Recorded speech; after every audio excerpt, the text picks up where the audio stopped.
Salut à tous et à toutes, on débute cette revue de presse avec The Sun qui rapporte que Mauricio Pochettino devrait avoir des discussions de choc avec Nice sur un retour rapide à la direction. Le défenseur du Bayern Munich et de la France, Benjamin Pavard, a laissé entendre qu'il pourrait être intéressé par un passage en Première Ligue où Chelsea et Manchester United sont tous deux enthousiastes. D'après le journal britannique, Sven Botman s'est retiré de l'équipe des Pays-Bas U21 parce qu'il veut se concentrer sur l'obtention d'une place régulière dans la formation de Newcastle. Un entraîneur de football au cœur d'une étonnante affaire de chantage fait l'objet d'une enquête par la Football Association après l'échec du procès la semaine dernière lorsqu'il a refusé de témoigner contre ceux qui l'avaient accusé. Selon toujours The Sun, Aminata Diallo aurait recherché en ligne comment se casser une rotule et un cocktail de drogue dangereux avant qu'une attaque ne soit perpétrée contre son ancienne coéquipière du Paris Saint-Germain, Keira Amraoui. Les supporters de football de la Coupe du Monde au Qatar ne pourront acheter de la bière sans alcool que pendant et à la mi-temps des matchs du tournoi d'hiver. Alors que le grand Brésilien Roberto Carlos a révélé qu'il avait accepté de déménager à Chelsea en 2007 et qu'il n'avait qu'à signer le contrat avant que l'accord ne s'effondre. L'ancien jeune de Chelsea, Miro Muheim, a révélé qu'il avait été largué de l'équipe de Hambourg de manière comique après avoir passé trop de temps aux toilettes et être arrivé en retard pour une séance d'entraînement. De même, James Rodriguez pourrait être prêt pour une troisième réunion délicate avec Rafa Benitez qui est lié à un rôle dans son nouveau club Olympiakos.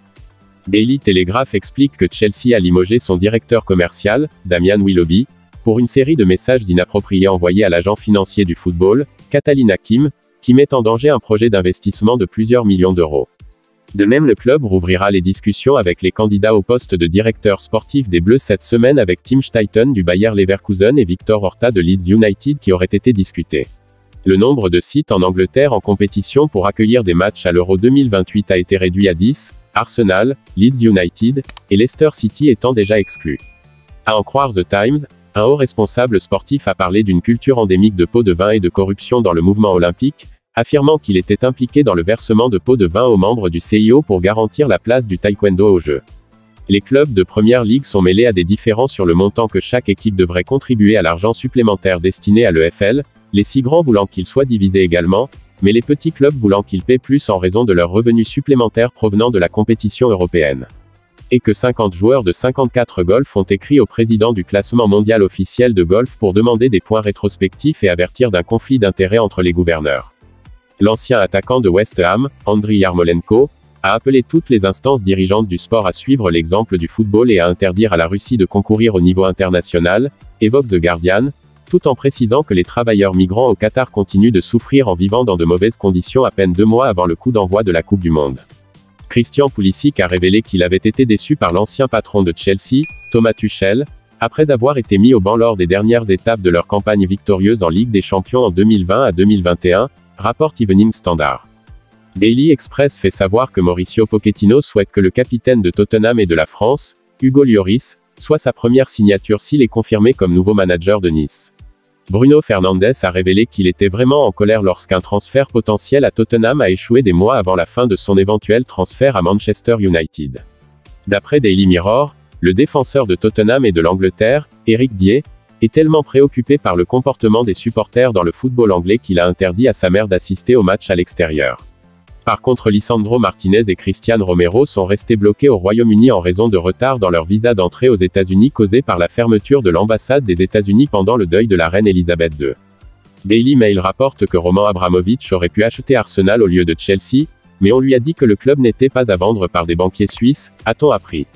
Le statut de Steve Cooper à Nottingham Forest est surveillé de près par un certain nombre de clubs en Angleterre et à l'étranger, le manager n'ayant pas encore signé de nouveaux contrats. À en croire le journal, Christian Eriksen a révélé qu'il était déçu d'entendre les moqueries des fans de Brentford lorsqu'il est revenu au club avec Manchester United plus tôt cette saison. Et que l'ancien défenseur de Barcelone, Rafael Marquez, propose à Fernando Torres d'avoir une carrière de manager après l'avoir impressionné lors d'un récent cours d'entraîneur. Fabio Cannavaro devrait occuper son premier emploi en Italie après avoir accepté de devenir le prochain entraîneur-chef de l'équipe de Série B à Benevent. Selon Daily Mail, Memphis Depay insiste sur le fait qu'il profite de la vie à Barcelone après avoir rejeté la possibilité de rejoindre Chelsea cet été. Tandis que le gouvernement est accusé d'avoir aidé au démembrement des actifs du club de Chris Worcester Warriors après que Sport England a approuvé le transfert de propriété de leur stade à une nouvelle société qui conserve ses revenus. Jack O'Neill de Love Island s'est vu offrir un retour dans la ligue de rugby après avoir été approché pour représenter son comté natal de Cumbria lorsqu'ils affronteront la Jamaïque lors d'un échauffement pour la Coupe du Monde le mois prochain. Daily Star évoque que l'ancien pilote de Formule 1 russe, Nikita Mazepin, a déclaré qu'il n'avait aucun intérêt à courir sous un drapeau neutre. Le vice-président des Rangers, John Bennett, a lancé un appel à la patience concernant les recrues estivales du club, fait savoir Scottish Sun. Pour terminer cette revue de presse, Daily Record rapporte que l'icône celtique, John Hartson, a affirmé que les Rangers avaient tenté de le signer après avoir joué pour leurs rivaux de la ville.